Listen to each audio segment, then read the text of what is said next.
On enchaîne tout de suite avec la protection du secret professionnel à l'aune d'un rapport qui a été rendu par le CNB et je suis en compagnie du co-rapporteur Vincent Gnoret qui est membre du CNB. Vincent Gnoret, bonjour. Bonjour. Alors le CNB s'est intéressé une nouvelle fois à la question du secret professionnel et votre volonté dans ce rapport, c'est de renforcer sa protection. Expliquez-nous d'abord quels sont les enjeux de la protection du secret des affaires, du secret professionnel de l'avocat.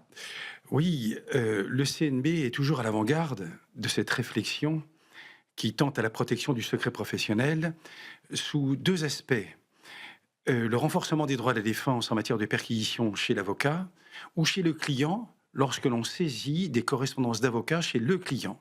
Premier point. Deuxième point, en matière d'écoute téléphonique. Et sur le premier point, la réflexion du CNB est permanente à travers la commission Liberté et Droits de l'Homme, à travers la commission Secret et Perquisition que j'ai l'honneur de présider. Et pourquoi ? Parce que la jurisprudence de la Chambre criminelle de la Cour de cassation n'évolue pas dans un sens favorable, nous le savons, puisqu'elle retient l'absence de protection du secret professionnel en matière de conseil et dégrade la protection du secret professionnel en matière de défense. Et nous ne savons plus comment faire pour nous protéger sur un plan judiciaire, sauf, bien évidemment, la contestation systématique du bâtonnier des saisies pratiquées. C'est notre recours et le rapport qui a été déposé tente à l'amélioration de l'exercice du droit de défense en matière de perquisition chez l'avocat et chez les justiciables. Alors, venons aux recommandations que vous faites pour l'avocat en matière de perquisition et d'écoute. Quelles sont-elles ? Alors, à propos des perquisitions chez l'avocat, nous souhaitons que soit renforcé le système des contestations et des voies de recours. Nous souhaitons que l'avocat perquisitionné, comme le bâtonnier d'ailleurs, dont la Chambre criminelle dit qu'il est un protecteur des droits de la défense, puisse interjeter appel de l'ordonnance du juge des libertés et de la détention qui autorise la perquisition. C'est le cas, c'est le droit positif en matière de visite domiciliaire de l'autorité administrative, par exemple l'autorité de la concurrence, l'autorité des marchés financiers et l'administration fiscale, par exemple.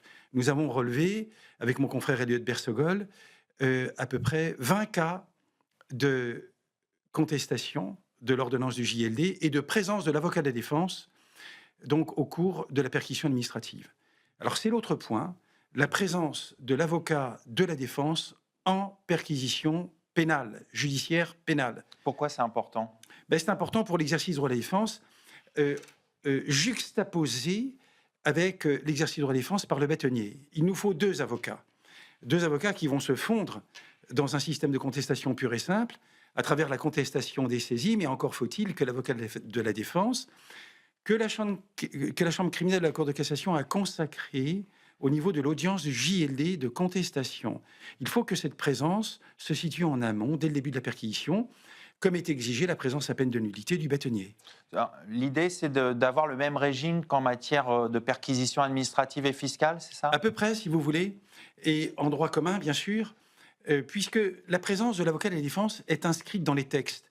Au hasard, L621-12 du Code monétaire et financier, L16B du livre des procédures fiscales et L450-4 du Code de commerce. Bref, à propos de ces perquisitions qui sont des visites domiciliaires, des perquisitions et tout est confondu, en pratique, c'est exactement la même mesure intrusive. Dans un cas, les textes prévoient le recours à l'avocat de la défense, dans l'autre, il n'y a rien. Nous sommes soumis, la présence de l'avocat de la défense est soumise au bon vouloir ou du parquetier ou du juge d'instruction qui perquisitionne. Alors, il y a une autre recommandation que vous faites, c'est en matière de perquisition, c'est changer le critère quand un avocat est mis en cause, c'est de parler plutôt d'indices graves ou concordants plutôt que de raisons plausibles. Pourquoi ? Alors pour une raison extrêmement simple, et merci pour la pertinence de votre question, c'est que le droit positif actuellement, 56-1 du Code de procédure pénale, prévoit à propos de l'avocat mis en cause la démonstration préalable à la perquisition de raisons plausibles, qui est le critère de la garde à vue. Et nous avions tenté, à l'époque de la commission Mattei, auprès du garde des Sceaux, Éric Dupond-Moretti, d'obtenir un autre critère, celui de l'indice simple, puis de l'indice grave ou concordant. Pour quelle raison ? Parce qu'à propos des perquisitions chez les magistrats, la Chambre criminelle de la Cour de cassation a rendu le 22 mars 2016 un arrêt très important qui annule la perquisition en ses murs, elle a ce pouvoir d'annuler la perquisition en ses murs elle-même.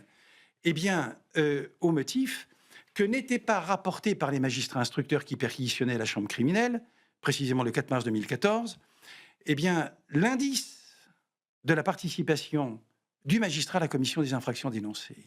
Donc la notion d'indice est réservée pour les magistrats. Nous avons souhaité, dans le cadre des travaux de la commission Mattei, qui préfigurait la loi confiance, eh bien, que ce critère de l'indice soit consacré, voire jusqu'à consacrer l'indice grave ou concordant de la participation de l'avocat à la commission d'une infraction. Et malheureusement, le législateur a été avare sur ce point-là. Nous souhaitons une réforme qui doit s'imposer. On ne peut pas perquisitionner un avocat pour n'importe quel motif. D'accord, il faut des garanties. Il faut des garanties et le critère de la raison plausible, des raisons plausibles, de l'existence ou non de raisons plausibles, est un critère trop vague, trop flou. C'est le critère du pifomètre que nous avons connu lorsque n'existait avant la loi confiance aucun critère. Il faut rendre hommage à la loi confiance, en tout cas par l'exercice des voies de recours.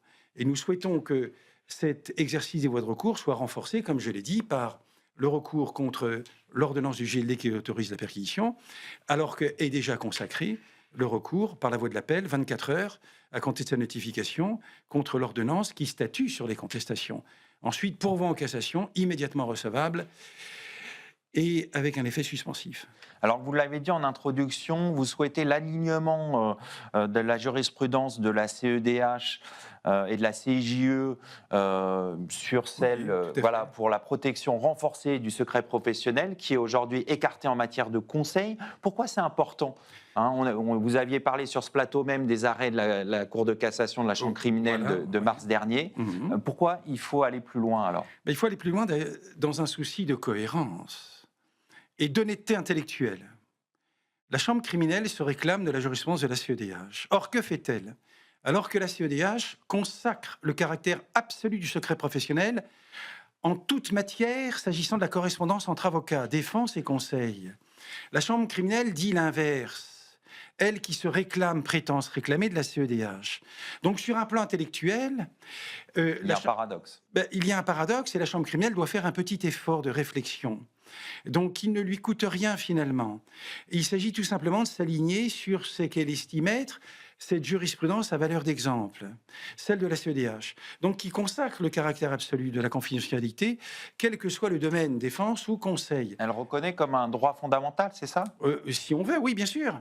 Et alors, je pense à l'arrêt Michaud, à l'arrêt Ribolovlev qui a été rendu récemment, et surtout au discours de monsieur le Président Mathias Guillemard lors de la grande rentrée des avocats organisés par le Conseil national des barreaux il y a quelques jours, où il a réaffirmé cette force-là dans son discours introductif, tout en ajoutant que l'avocat n'est pas simplement un auxiliaire de justice, mais un auxiliaire essentiel de la justice. Voilà.